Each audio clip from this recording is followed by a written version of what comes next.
సంక్రాంతికి ముందే రైతుల ఖాతాల్లోకి డబ్బులు. తెలంగాణ ప్రభుత్వం రైతు సంక్షేమానికి పెద్దపీట వేస్తున్న సంగతి తెలిసిందే. ఇప్పటికే 2 లక్షల రైతు రుణమాఫీ పూర్తి చేశారు.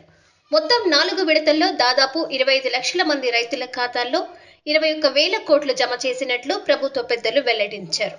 ఇక కాంగ్రెస్ ఎన్నికల సమయంలో రైతులకు ఇచ్చిన ప్రధాన హామీల్లో రైతు భరోసా పథకం కూడా ఒకటి.